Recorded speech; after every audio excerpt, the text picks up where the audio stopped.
Today in Agronomy on KFIL AM 1060 with Pioneer Field Agronomist Allie Wise and Josh Schaffner. Here's Josh and Allie. Good morning, Southeast Minnesota. This is episode number 53. Today is December 23rd, Josh. So last year, it was a pretty fun show. We kind of went through our top 10 or top 20 if you combine our two for 2020. But now we're just going to take a look ahead in terms of each of our top 10s as we move into 2021. Certainly, I think, there's always a lot of things that you learn from the past growing season and maybe some things that we want to focus on as we move in to that next growing season just to set ourselves up a little bit more positively. So we're just going to talk through some of those different top factors here today. I'm going to actually kick it over to you to start off. All right. Exciting. Another countdown. I like this stuff. So number 10 on my list, number 10, I actually had titled it The Setup. And the reason I say that is if you think about how poorly we were set up for this crop from a really challenging 2019, you look at this fall 2020, crop came out early, our tillage is done. In some cases, we're still out there maybe doing some tillage, way ahead of them in our applications, things like that. As you go west, the anhydrous applications, all the fall P&K is down. We're set up so much better. And to me, that's exciting. We had some good yields here in 2020, but you just take a look at the setup. And I think our top end potential coming into next spring could be better. Weather could debunk that in a heartbeat, but I couldn't be happier about how we're set up going into 2021.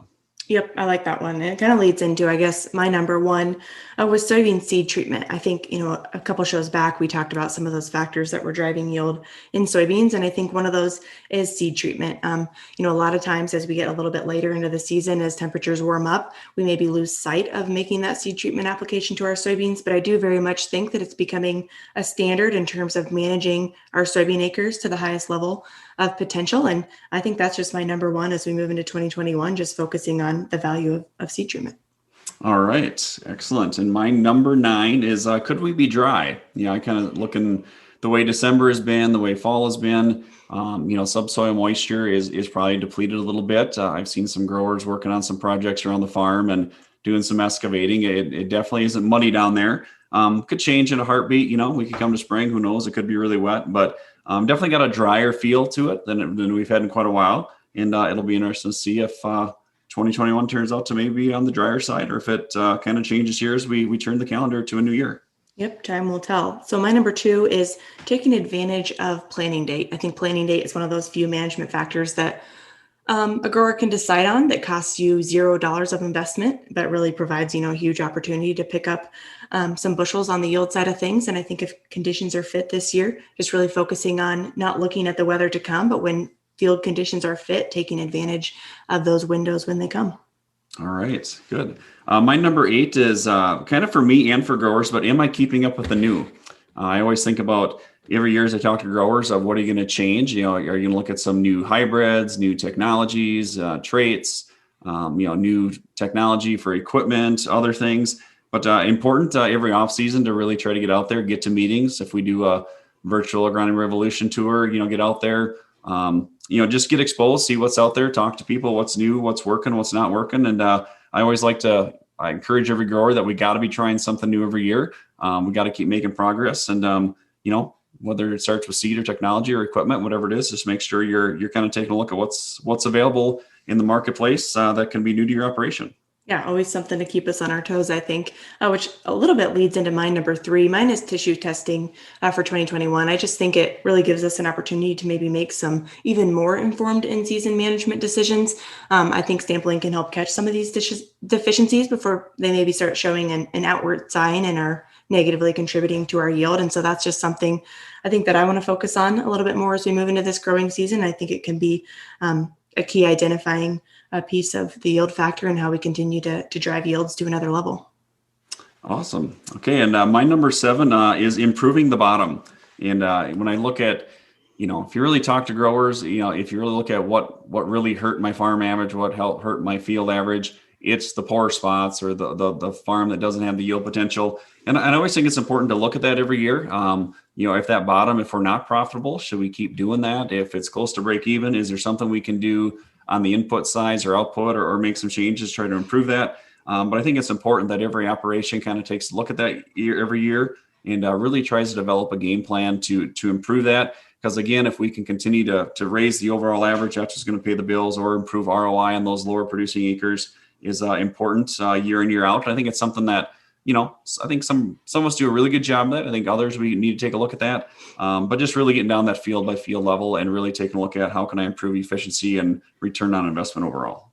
You bet. So my number 4 is UAV utilization. I think every year I'm able to use my drone throughout the growing season. I learn a more unique way to use that and help folks across their operations. So I just want to continue a focused effort on just thinking outside of the box on how we continue to use technology to our advantage, and not in an overwhelming manner, but to our advantage. So. Okay, good. The UAV is some awesome stuff. Number 6 for me, I actually titled it as kind of the farm economy paired with decisions. As we've had some challenging times, we've had to take a look and make some decisions to try to offset some input costs. And now I'm really trying to go back through and where we've made some changes. Do we have a little catch up to do? Do we need to look at some new things that we wanted to do, but we just didn't have the means to do it? But I think that'll be important as we roll into 2021. And when we roll out of break, Allie, we'll get into our top 5 and year 5 through 10. Welcome back, listeners. We're into the kind of the home stretch here, Allie. Each of us got 5 to go for the last episode of 2020. I'm going to let you kick it off. And why don't you give us I think you're on number 6 and I'll be on number 5 here. Well, I'll let you go first. Yep. So my number 5 is, just kind of that continued focus on Enlist. I think like you mentioned, for 2020, I think we learned about Enlist, but moving forward, I think just that continued focus in terms of letting those varieties prove themselves. And then the system itself, we obviously understand the efficiency of that system. And I think there's just a lot more exciting things to come as we continue to wrap our heads around that. And I think just a refocus there and how it can have an advantage across folks' acres is going to be really important. Awesome. Okay, my number 5 kind of gets paired up with my number 8 here a little bit, but there's a lot new from Pioneer and Corteva AgriScience. We're going to launch new hybrids again for next year. Our PKP set's going to be pretty exciting. There'll be, probably 3 brand new ones in the core set, plus some early, some 94, 95 day stuff that's new there as well. Almost an entirely new Enlist E3 lineup, and we will go to an exclusively Enlist PKP set next year. Also from Corteva AgriScience, new herbicides, Kyber as a new pre on soybeans is going to be exciting. But if you're looking for the new, don't be shy to really check out Pioneer and Corteva and what we got going new. Just got a lot of great things going for us, Allie, and I think it's going to lead to an exciting 2021. Yeah, I think so too. So my number 6 is corn rootworm populations. And I guess for me, that's just maybe more understanding those as we get west of 52. It hasn't been to the level of an issue that you experience as you get east of 52. So I think just a continued focus on, I get a lot of questions, should I be planting a triple on my rotated acres? So I think that I could do a better job of trapping and understanding those populations so that as we move into that next year, we're making informed decisions around corn rootworm. Awesome. My number 4 is kind of generic. I talk about this a lot, but it is crop nutrition. If I look back to 2020 and look forward, crop nutrition obviously has a huge impact on corn and soybean and forage alfalfa production across southeast Minnesota. Some things have been challenging with crop nutrition, with some challenging harvest seasons to get it done. Also some farm economy things. We've had some heavy rainfall that's affected nitrogen, but I think really taking a deep dive into the crop nutrition program. I know a lot of soil sampling got done this fall. I think there'll be a lot of work taking a look at all that information we got and putting together a good plan for 2021, because really, whether it be corn or beans, if we don't got a good crop nutrition program, our results are going to be less than desirable. Yep, I think that one's going to be really important as we move forward. So my number 7 is a levo seed treatment. I'm really just focusing a lot on soybeans here, I guess. Yeah. I have soybeans on the mind, but I think, we do fully treat our PKP sets with a levo. And sometimes when you tack on some varieties on the end that don't have that levo seed treatment, we are starting to experience the value of that. So I certainly would encourage folks, I think, whether you have heavy SDS, historically pressured field, or just are interested in giving that a try. I think it's a very proven product across the industry and is certainly worth, I think, incorporating across a percentage of your acres, whether that be small or all. Awesome. Well, I'm going to jump on the soybean bandwagon with number 3, which for me is, can we have a repeat soybean crop? And a lot of excitement around beans, and definitely, if you look at ROI, beans were a pretty successful crop in 2020. But really, when you look at 2021, can we have a repeat? I can promise you won't have a repeat if you don't do these few things. Get the right variety, treat the seed, plant them early, spray fungicide at R3. If we don't do those 4 things, I don't think we can have a repeat. If we do those 4 things, I think we'll have the opportunity to have a really good soybean crop again. But we also know with soybeans, Mother Nature plays a big role. But those 4 things are the 4 major factors to make sure we have a successful soybean crop in 2021. Yep, I think so too. So my number 8 was just kind of this agronomy, Today in Agronomy show itself. As we move into 2021, you talked about how we have a lot of new to focus on. So there's always plenty of topics to cover. So we'll be focusing on these here, and then we'll be sure to focus on some other agronomy information with our counterparts across Southeast Minnesota too. All right, awesome. My number 2 is corn rootworm. And really, where is the population going?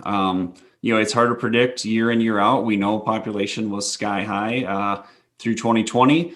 You look out the window now, it's been pretty warm, but we don't have much snow or any snow yet either. And that'll be interesting if, snow can be their friend here as we get to January, February. But if we do stay really open, if we can get, 2-3 weeks of really cold temperatures, maybe we could be a little hard on the rootworm. But we'll just have to see what January, February brings. And that's something we'll probably talk about in 2021 before planting. Yep. So my number 9 was just corn on corn management. I think you did a really nice job hitting on this with just kind of the fertility management piece. So this one could go a much broader spectrum, but I think just that focus on all those factors that we need to make sure we're considering to make sure we have the most positive outcome come harvest.